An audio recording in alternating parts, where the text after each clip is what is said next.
చంద్రబాబు కీలక నిర్ణయం తీసుకున్నారు. పార్టీ పరంగా కీలక మార్పులకు సిద్ధమయ్యారు. ఇక సుదీర్ఘ కసరత్తు తర్వాత పార్లమెంటరీ నియోజకవర్గాల వారీగా కొత్త అధ్యక్షుల ఖరారుపైన నిర్ణయానికి వచ్చారు. ఇక అదే విధంగా పార్టీలో సీనియారిటీ, విధేయతకు ప్రాధాన్యత ఇస్తూ ఎంపిక జరిగింది. ఇక ఇదే విధంగా పార్టీ పదవుల్లోనూ కీలక మార్పుల దిశగా కసరత్తు జరుగుతున్నట్టు తెలుస్తుంది. నేడు పార్టీ పదవులపై చంద్రబాబు కీలక ప్రకటన చేయనున్నారు.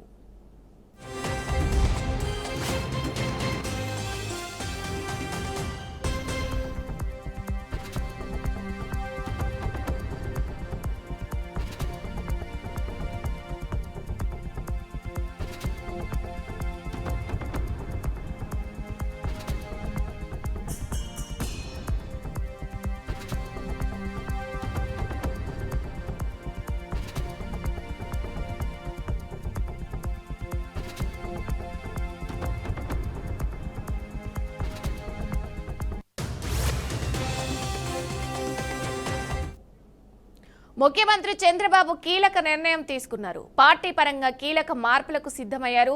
ఇక సుదీర్ఘ కసరత్తు తర్వాత పార్లమెంటరీ నియోజకవర్గాల వారీగా కొత్త అధ్యక్షుల ఖరారుపైన నిర్ణయానికి వచ్చారు. ఇక అదేవిధంగా పార్టీలో సీనియారిటీ, విధేయతకు ప్రాధాన్యతనిస్తూ ఎంపిక జరిగింది.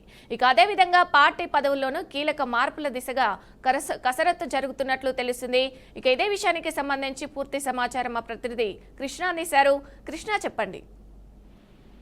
థ్యాంక్ యూ విజయ. ఏదైతే ఇప్పుడు ప్రస్తుతం అయితే కూటమి ప్రభుత్వం అధికారంలోకి వచ్చిన తర్వాత ఒకవైపు అభివృద్ధి, మరోవైపు సంక్షేమమే ధ్యేయంగా అయితే ముందుకు వెళ్తున్న తరుణంలో పూర్తిస్థాయి అయితే కడప జిల్లాకు సంబంధించి కావచ్చు, అదే విధంగా తిరుపతి, చిత్తూరు, ఒంగోలు, ఏపీలోని అన్ని జిల్లాల్లో కూడా పూర్తిస్థాయి అయితే ఈ యొక్క జిల్లా అధ్యక్షులు కూడా నియమించడం జరిగింది. అయితే ఈ యొక్క జిల్లా అధ్యక్షులకు సంబంధించి కావచ్చు, అయితే పూర్తిస్థాయి అయితే తిరుపతి జిల్లాకు సంబంధించి పెనుబాక లక్ష్మిని, చిత్తూరు సంబంధించి షణ్ముగాన్ని, రాజంపేట జిల్లాకు సంబంధించి సుగవాసి ప్రసాద్ని, ఒంగోలు సంబంధించి ఉగ్ర నరసింహారెడ్డిని, అనంతపురం సంబంధించి కాలువ శ్రీనివాసుల్ని, హిందూపూర్ సంబంధించి ఎంఎస్ రాజుని, నంద్యాల జిల్లాకు సంబంధించి సుబ్బారెడ్డిని, విజయనగరం సంబంధించి జిల్లా నాగార్జున కూడా నియమించడం జరిగింది. ఈ నేపథ్యంలో చూస్తే కడప జిల్లాకు సంబంధించి ఏదైతే భూపేశ్ రెడ్డిని కూడా నియమించిన సంగతి అయితే అందరూ తెలిసిందే. అయితే మొత్తానికి ఇది ఇలా ఉంటే పూర్తిసారి అయితే పాత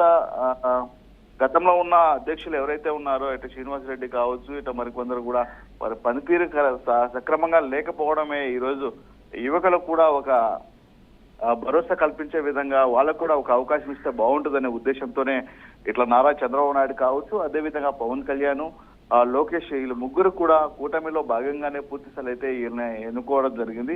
అదేవిధంగా చూస్తే ఏదైతే జిల్లా అభివృద్ధి, సంక్షేమమే మరోవైపు అభివృద్ధి కూడా పూర్తిస్థాయి అయితే జరిగే విధంగా యువకులు కూడా ఉంటే ఒక ఉత్సాహంగా ఉంటుందనేసిన ఉద్దేశంతోనే ఈరోజు అందరినీ కూడా నియమించడం జరిగింది. పూర్తిస్థాయి అయితే ఈరోజు అధిష్టానం అయితే డిక్లరేషన్ చేసిన కసరత్తులు కూడా జారీ చేసిన పరిస్థితి అయితే మనం చూస్తున్నాం. అయితే మొత్తానికి చూస్తే తెలుగుదేశం పార్టీలో ఒక కీలకంగా ఉన్నటువంటి ఏదైతే జిల్లాలు కావచ్చు, అదే విధంగా అభివృద్ధి గురించి కానీ విమర్శలు, ప్రతి విమర్శలు అనేది సహజమే. కానీ ఈ రోజుట్లో పూర్తిస్థాయి అయితే ఈ యొక్క జిల్లా అధ్యక్షుడు అనే పదవి ఏదైతే ఉందో కడప జిల్లా కావచ్చు, ఇట్లా అన్నమయ్య అన్ని జిల్లాల్లో కూడా జిల్లా స్థాయిలో అయితే పూర్తిస్థాయి అయితే ఒక కీలక పదవి అనేసి కూడా అనుకోవచ్చు విజయ్. అయితే మొత్తానికి ఏది ఏమైనప్పుడు కూడా అభివృద్ధి ఒకవైపు, సంక్షేమం ఒకవైపు ఉన్నటువంటి పరిస్థితుల్లో ఈరోజైతే సూపర్ 6 లో భాగంగా అయితే ఏదైతే అన్ని పథకాలు కూడా అమలు చేస్తున్న ఘనత ఎవరిదన్నా ఉందంటే అది చంద్రబాబు నాయుడు అనేసి కూడా పూర్తిస్థాయి అయితే ప్రజలు కూడా ఆకాంక్షిస్తున్నారు. అయితే మొత్తానికి ఏది ఏమైనప్పుడు కూడా ఈ యొక్క జిల్లాల విషయంలో చంద్రబాబు నాయుడు తీసుకున్న నిర్ణయం ఏదైతే ఉందో అది కరెక్ట్ అనేది కూడా ప్రజలు భావిస్తున్నారు Vijaya. Right, thank you Krishna.